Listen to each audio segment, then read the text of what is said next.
Here we just relay some facts, whether they're new or antique. So just sit back and relax. It's time for What's Up This Week. Hello, and welcome to What's Up This Week, your weekly dose of history, facts, and trivia from University Branch Library. This week, we're looking back on a period of American history which brought in hundreds of thousands of immigrants to the western United States and reinvigorated a struggling U.S. economy. The California Gold Rush was kicked off by a discovery at Sutter's Mill on January 24, 1848. Due to the sparse population and slow-moving communication methods available at the time, news of the find on the East Coast didn't come for about 6 months. But once word got out, people quickly started heading out west. However, there was no easy way across the continent. Most traveled by sea, taking ships all the way south around the tip of South America and back north to the California coast, a journey which lasted 4 to 5 months.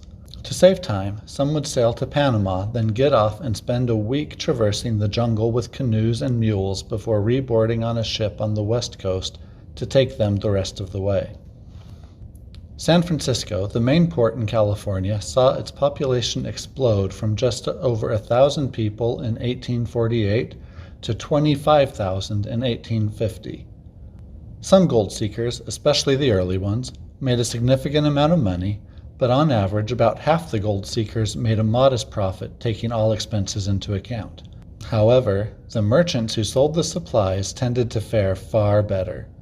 Levi Strauss, a German immigrant, began his business selling denim overalls to miners, and the company is still selling blue jeans today. By the mid-1850s, gold fever had largely died out, but California had become large and diverse enough that other industries could thrive there on their own. If you'd like to learn more about the gold rush, the library has a variety of materials available.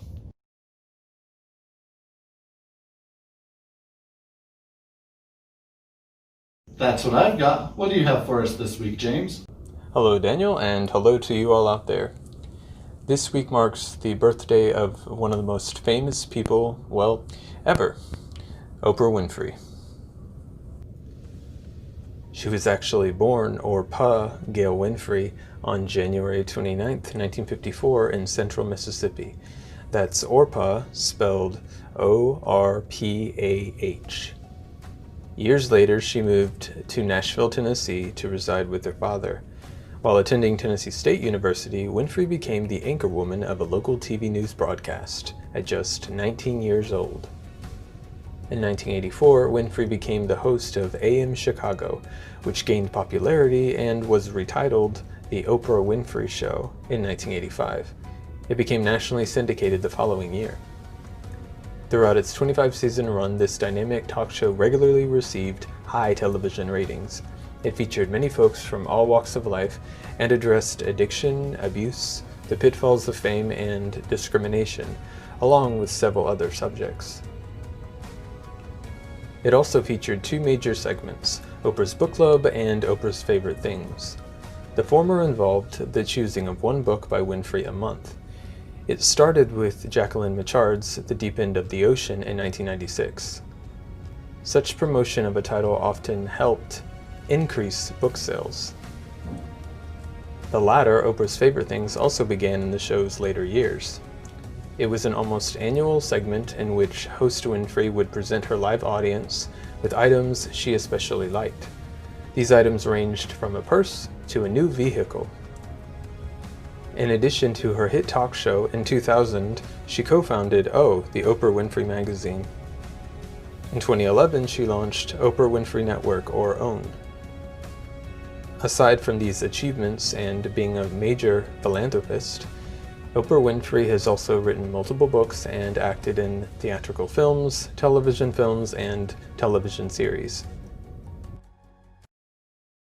To delve into the other work from this industrious and legendary lady, check out any of these library books and DVDs.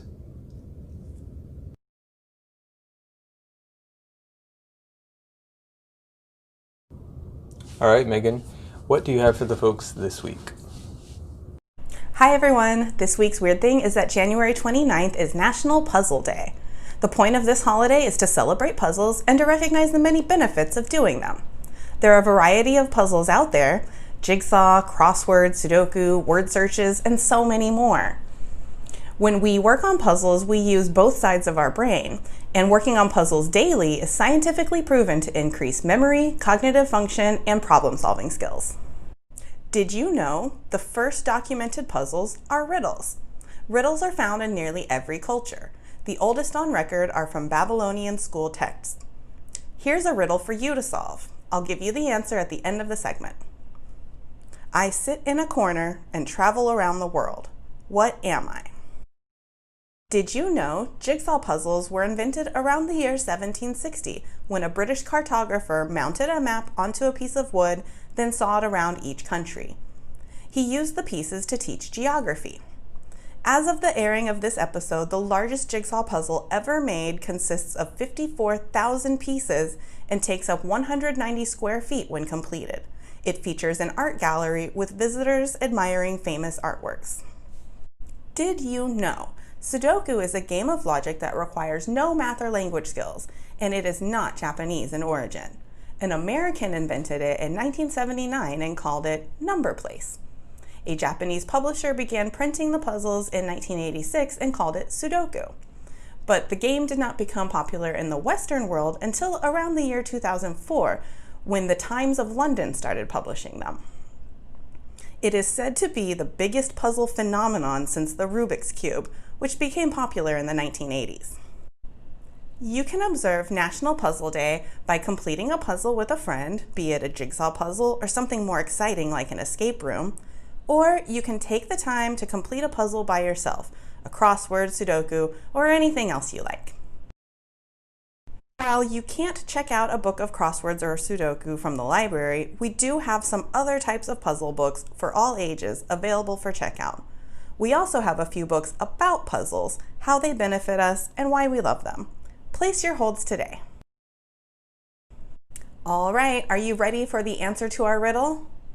I sit in a corner and travel around the world. What am I? If you guessed a stamp, you're correct. Good job, you. As always, thanks for watching, and be sure to join us again next week for more trivia from University Branch Library.